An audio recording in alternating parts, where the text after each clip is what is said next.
ప్రభువు పేరట మీ అందరికీ శుభాభివందనములు. ఈరోజు మన అనుదిన వాక్య ధ్యానమైన ఎడారిలో సెలయేర్లలోని వాక్యము.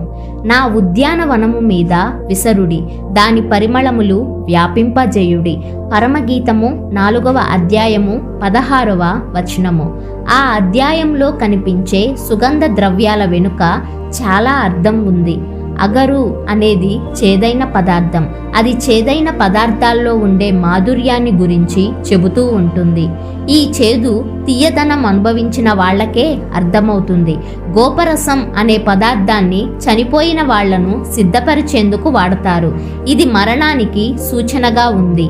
స్వార్థం, గర్వం, పాపం ఒక మనిషి చనిపోయినప్పుడు ఆ హృదయంలో నిండే సువాసనకి ఈ గోపరసం సూచనగా ఉంది. తమ అంతరంగాలపై, వదనాలపై సిలువలోని దీనత్వాన్ని, పవిత్రతను కలిగి ఉండే క్రైస్తవులలో అనిర్వచనీయమైన అందం, ఆనందం ఏదో కదలాడుతూ ఉంటుంది. ఒకప్పుడు వారిలో రాజ్యమేలిన లక్షణమేదో ఇప్పుడు నశించిపోయి వారు క్రీస్తు పాదాల వద్ద ఉన్నారనడానికి ఇది ఒక పరిశుద్ధ సాక్ష్యం. విరిగి నలిగిన హృదయాలలో ఉండే ఆకర్షణ, దీన మనస్సులో నుండి వెలువడే నిశ్శబ్ద సంగీతం, విరబూసిన పూరెమ్మపై మంచు బిందువులు నిలిచి దానికి చేకూర్చే వింత శోభ. పరిమళ తైలం అనే సుగంధ ద్రవ్యం వేడి చేయడం వల్ల తయారవుతుంది. అగ్ని జ్వాలల గుండెల్లో నుండి పైకెగసే సుగంధ మేఘమే ఈ పరిమళ తైలం. ఏ హృదయంలోని మాధుర్యం శ్రమల వేడిమికి ఆవిరై వ్యాపించిందో ఆ హృదయానికి పరిమళ తైలం సూచనగా ఉంది.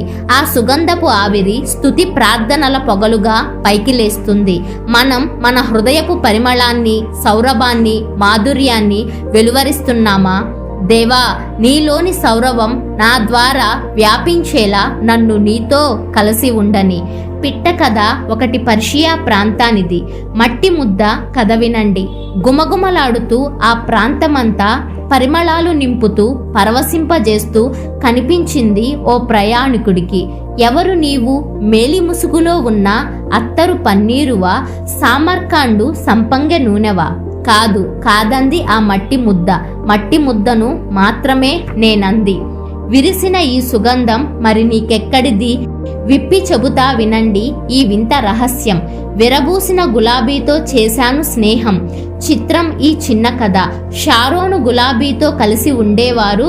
వారెంత సామాన్యులైనా పరిమళాలు విరజిమ్ముతుంటారు. ప్రభు, నేను నీ నుండి సువాసనలు సంగ్రహించి వెదజల్లేలా సదా నీతో సన్నిహితంగా ఉండనియ్యి.